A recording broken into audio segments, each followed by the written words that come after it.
Shields up, Iron Breakers. Recurrent here coming at you with another video, and today we're going to be talking about recurrent consumer spending. Now, I'm sure that some of you guys have already seen this particular bit of news on other YouTube channels or on other websites, but I would like to kind of bring my own perspective into this.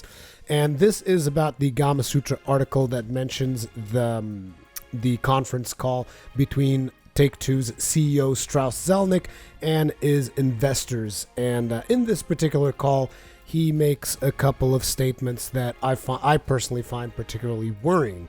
Now, one of those statements begins, and this is actually the headline of their article: "It may not always be an online model, it probably won't always be a virtual currency model, but there will be some ability to engage in an ongoing basis with our titles after release across the board. That's a sea change in our business." Now, I know that some of you guys might listen to that and you're like, what the hell is he talking about? Well, this is obviously microtransactions, virtual currency models, ability to engage in ongoing basis.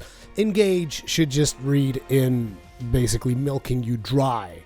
Essentially, that's personally what I tend to take out of it. Another one of his quotes is, "The business once upon a time was a big chunky opportunity to engage for tens of hours or perhaps 100 hours, he said. That was turned into ongoing engagement. Day after day, week after week, you fall in love with these titles and they become part of your daily life. At which point they then proceed to monetize on that particular engagement." Now, this comes obviously in the heels of the success of Grand Theft Auto Online, which, in case you guys don't know, Grand Theft Auto Online is pretty much friggin' massive, and it probably generates millions for Take-Two because you can essentially buy in-game currency in Grand Theft Auto Online. And I think that is the bulk of their sales. Essentially, you buy in-game currency so that you have access to all of the other things that you can purchase with that in-game currency. And now you guys might be like, so what's the big deal? People are taking shortcuts. Time is valuable, right? At least that is the concept that a lot of people take when it comes to these kinds of games. It's like everybody has different time availabilities. Some people have more time. They will grind out the money through regular means in-game. And other people don't have as much time, so they will just buy the actual money straight up for real money, and then they will go ahead, convert that into in-game currency, and then just buy the things that they want to buy in the game so that they can continue to enjoy the game without having to spend so much time playing it. And herein lies like the biggest flaw with all of this. Is it like, am I sitting alone here just thinking about this shit, and am I the only one thinking like, there's a serious problem if people are willing to pay money in order to not play the game?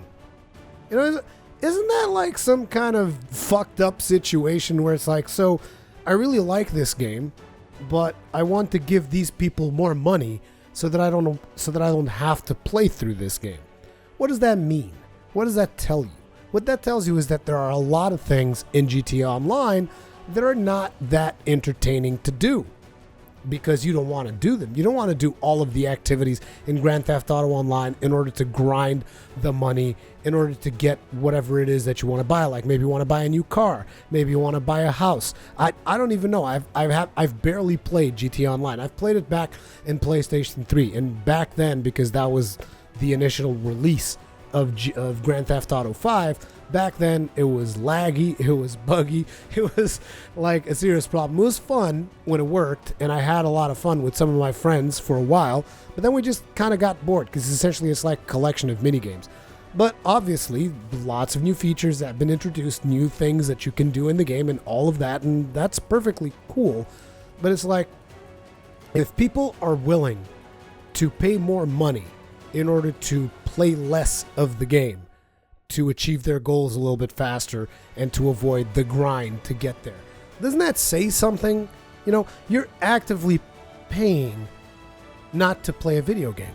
It's like, if you compare this, because I mean, let's face it, what are video games? Video games are entertainment. So we can kind of look at this and almost compare it to other forms of entertainment. Now, the reason you can't really straight up compare video games to other forms of entertainment, like, say, movies or music and other things, is because video games are interactive. So at least most video games are interactive. Nowadays, even that is kind of like a thing. There are some video games that are not that interactive either. They're experiences. But anyway, let's not even get into that. Let's just assume, for the purpose of this discussion, that all video games are interactive. So the fact that video games are interactive kind of throws a bit of a wrench when you're trying to draw comparisons to other forms of media. But if you give me a little bit of latitude here, and let's compare what people are doing in GTA Online to, say, when you're watching a movie. Essentially, let's say you're watching a movie that you really like. I don't know. Each person has different tastes in movies. Personally, I really like stuff like Star Wars, Lord of the Rings. I like big epic films, right? So let's talk about Star Wars first. Let's say The Force Awakens. No, actually, the last one that I saw was Rogue Squadron. Let's say Rogue Squadron, which was one of my favorite Star Wars films, by the way. I really enjoyed Rogue Squadron. I don't know what the general perception is of other people, but I personally really enjoyed it. So let's put Rogue Squadron next to... it's not Rogue Squadron. It was Rogue One.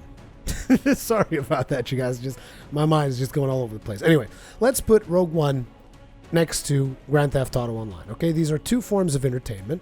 Naturally, you'll be able to get more entertainment out of Grand Theft Auto Online because once I've seen Rogue One, I've kind of, I'm done with that particular bit of entertainment. Whereas Grand Theft Auto Online, you can keep playing it, right? But the equivalent of what people are doing in Grand Theft Auto Online, so say for instance, I want to get 1 million credits so that I can buy this apartment, or so that I can buy this thing, this item in game. I kind of put that next to, how about I just give you guys say I'm at the ticket office, right? How about I give you guys $5 more and you can just show me the beginning of the movie and then the ending of the movie, and we can just skip that whole middle part. I'll just get an idea of the story. As a matter of fact, tell you what, why don't I just give you $10 and you give me a summary of the movie? Just give me the short version, just give me the edited version. That's not what you want. Usually in movies, you want the extended version, the uncut version, the director's motherfucking cut, the longest version you can possibly watch of most movies, at least most movies. Whereas in GTA Online, you're just like, I'm gonna pay so that I don't have to play this game in order that I can then achieve this other thing. And then the cool thing, the more interesting thing about this is, say you have a goal, right? In GTA Online, say it is you're trying to buy a specific car, like a really cool looking car. You go ahead and you buy that car, right? And you're like, oh man, finally I got this car. You drive it around for a while. Okay, I got the special car, it's cool, I'm driving it around. And then they go ahead and they're like, oh, but now there's the even cooler version of this car, and it's a bunch of more money. And you're like, well, yeah, sure, $5 more. Boom. Now I have the cooler version of the car that I really like. And then they come up with the next one. So they're constantly moving the goalposts, and this is what they mean by recurrent. What do they call it again? I can't even say that shit with a straight face. Recurrent consumer spending. This is essentially what they're talking about. And it's like, I don't even have a ground to stand on in this argument at this point, because not just Take-Two is making money hand over fist, but also other companies are making money hand over fist, like Electronic Arts, Ubisoft. I don't even know, because I'm beginning to get Activision, I guess. I'm beginning to even just like stop caring that much about a lot of these companies, because it's just like these shady business practices that I personally don't care about. And it's like all of these companies are actually making money hand over fist. Like even recently, Ubisoft just reported their quarterly earnings, and player recurring investment revenue is a big chunk of that. And in the case of Ubisoft, I'm assuming we're talking about stuff like Rainbow Six Siege, where you can buy classes. Same thing in For Honor, where you can also buy classes, or Assassin's Creed, where you can buy weapons and things of that nature. And it's like, I don't understand, because again, it seems to me like a lot of players, and these are not, because it's like, the companies, the publishers and the developers, they are responding to a market. That market is us, the gamers, the players.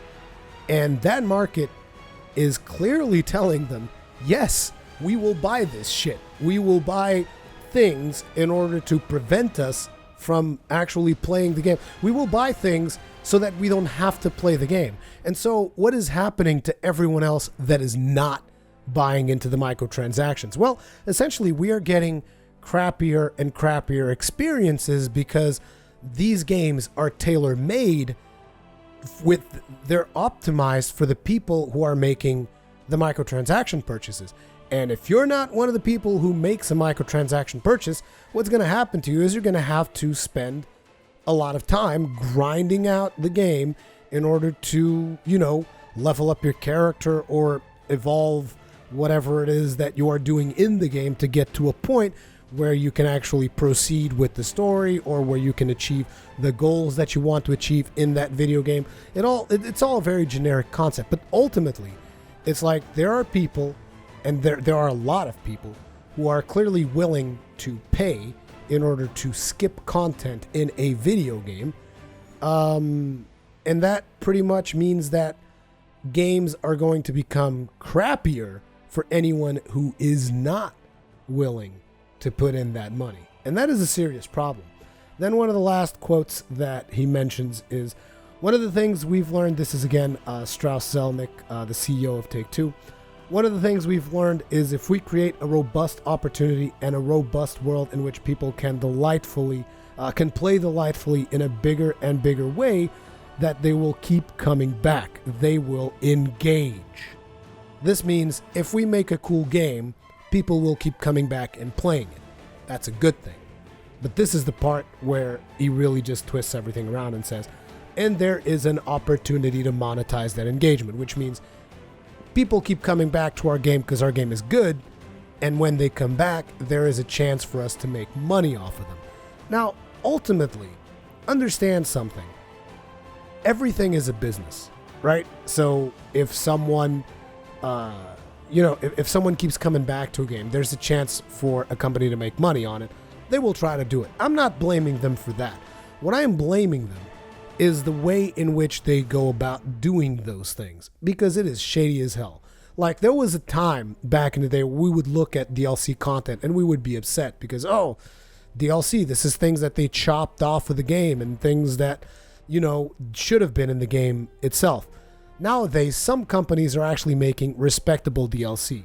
Specifically, I'm going to bring up the case of The Witcher 3, because Witcher 3 is just a very easy example to bring up, where you get a full game when you purchase the initial game. And then there are 2 pieces of DLC that are of considerable length and add additional cool things that you can do in that game.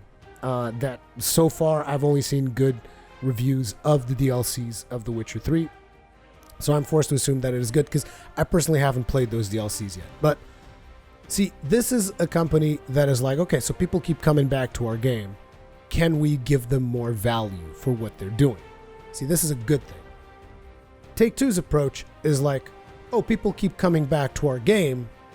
Let's keep milking them for as hard as we can. Let's keep selling them money in order for them to skip content on our video game. See, that's the main difference here. When you're talking about The Witcher 3, you're talking about DLC that people want to play through, that people want to experience. When you're talking about this way to monetize engagement, you're talking about getting people to just put money into the game in order to skip aspects of the game. And that is where I have a problem with it.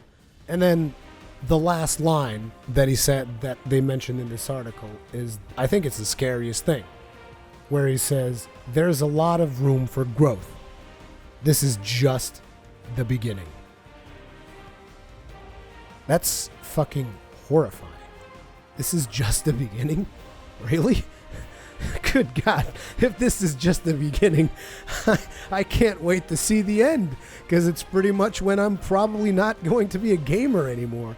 Thank you guys very much for watching this video. If you enjoyed it, hit the like button, subscribe if you're new, hit the bell icon, all that good stuff.